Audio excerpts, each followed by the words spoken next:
Next up, we have Macio Thompkins. He is a 19-year-old employee of the city of Atlanta and a graduate of Booker T. Washington High School.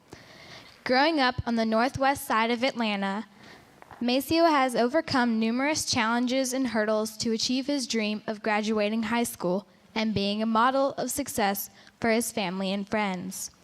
However, thanks to Beyond the Bricks program offered this summer at Georgia State University, Macio's dreams now include sharing his talent with the world and his message of determination and success. Please welcome Macio.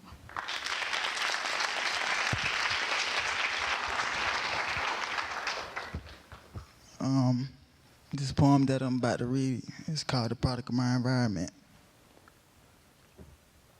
The ghetto is a place where the sun don't shine. The ghetto is a place where the images around you control your mind. The ghetto is a place where role models are scarce. The ghetto is like being stuck in the desert sun with no place to run. But still, the sun don't shine here. That was just a simile to describe my pain, to show you how it feels to be stuck in this game. Trying to go further, but I'm stuck on this chain. Is it my fault, or is my community to blame? Where I'm from, people don't make it up here to speak to large audiences. People don't make it up here to tell their story. So when I speak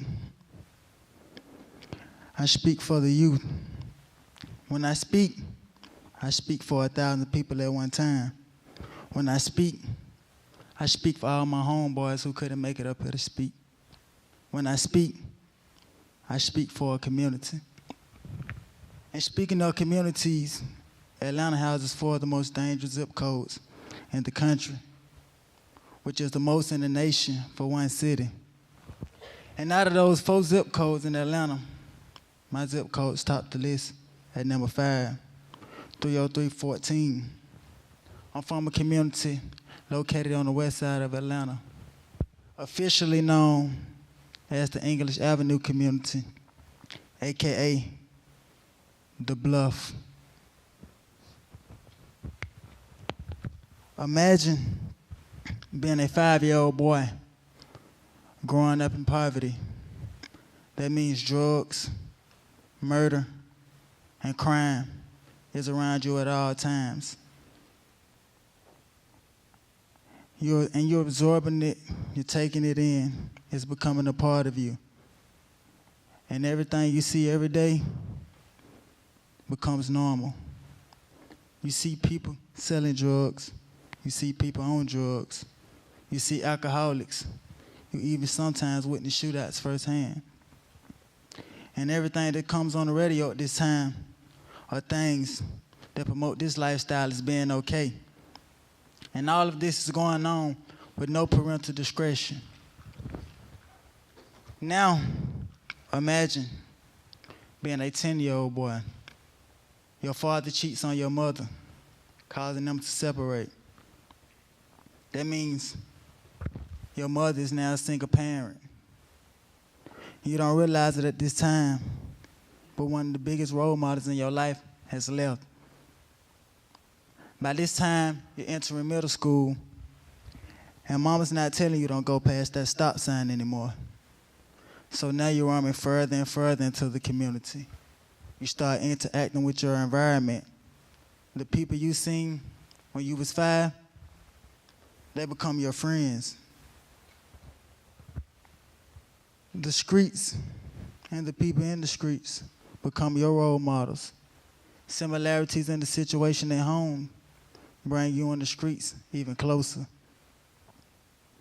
Everything they did, you thought was cool. You look up to them like a big brother. At a time when you were supposed to be finding yourself, your environment ended up defining you. This person I'm talking about is me. My first year at Booker T. Washington High School, the same hallways that Dr. Martin Luther King walked, I was kicked out and sent to CEP Alternative School. By the time I returned to Booker T. Washington High School, all of my friends were either still at CEP or dropped out. I never attended another class with any of my childhood friends again for the remainder of my high school years. One day, while sitting in the liquor store parking lot, waiting for my mother to return to the car, a lady walked up to the window and said, "God just told me to tell you to stay in school." This whole experience, it made me take a step back and question my situation and the situation of my community. Every day, while on my way to school, I would see the same people that I idolized when I was younger. The same people who were my role models. The same people who set examples for me, standing around doing nothing. It was partially their fault, but I wondered to myself, who set the examples for them? Who were their role models?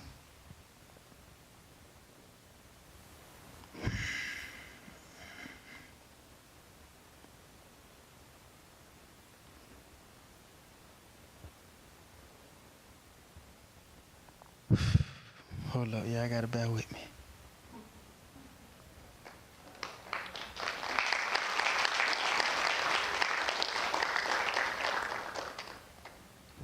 I have over 15 of my childhood friends right now potentially facing life in prison. When I speak for them. During my high school years, I lost a lot. I lost friends. I lost family. I even lost myself for a minute. I also lost hope. But I also gained a lot. I gained integrity. I gained wisdom. I gained a few new friends. I even found my purpose. During my 12th grade year, I met a dude named Chuck Barlow Sr. through a program by the name of Saving Our Sons and Sisters International. Saucy came during a critical time in my life. I had just got kicked out of my mother's house for selling marijuana. My junior and senior dues were due, and the road towards my graduation was about to end early. And Chuck, he got my head back in the game. He was really like that extra gas I needed, to graduate. Me and my mother wasn't on good terms, so she didn't attend my graduation. But through all of this, I kept the image of the good life in my head.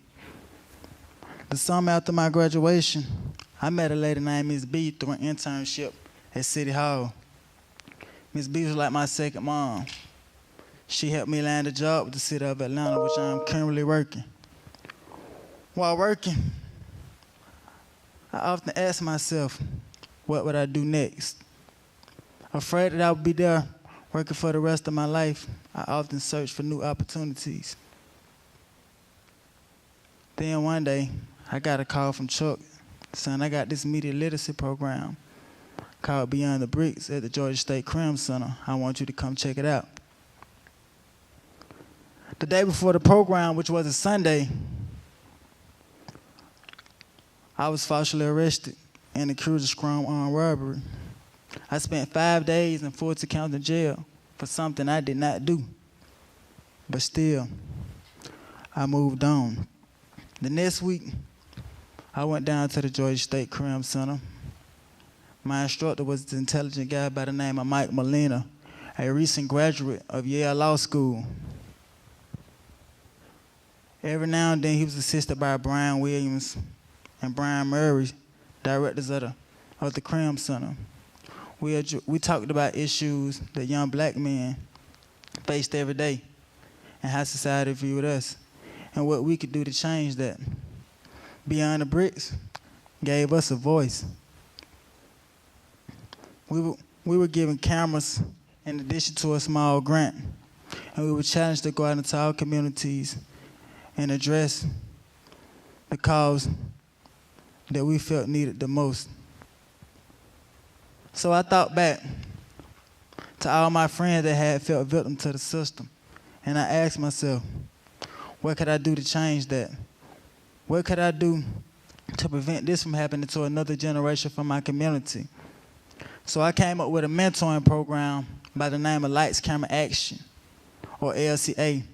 based solely on setting examples and role modeling for the youth within my community. Lights is bringing lights to an issue that had ruined so many of us. Camera is for the documented part, which can be shown all across my community and across the United States. Action is taking action on your passion and pursuing what truly means the most to you. I plan on working with 8 to 12-year-olds within my community with a group with about 4 to 6 boys. First, restoring lost values. Also, by setting standards so high that failure is not an option.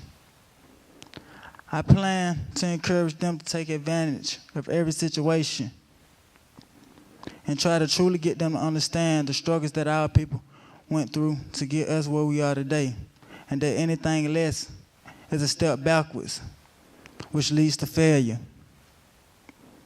I also plan to support and reward them for their academic achievements. I want people to understand that these people who helped me, they weren't doctors, they weren't presidents. They were ordinary people from all different walks of life who took time out of their life to help someone else go further.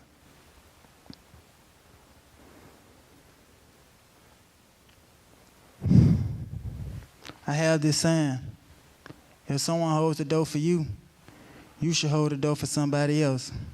So with LCA, I'm holding the door for my community.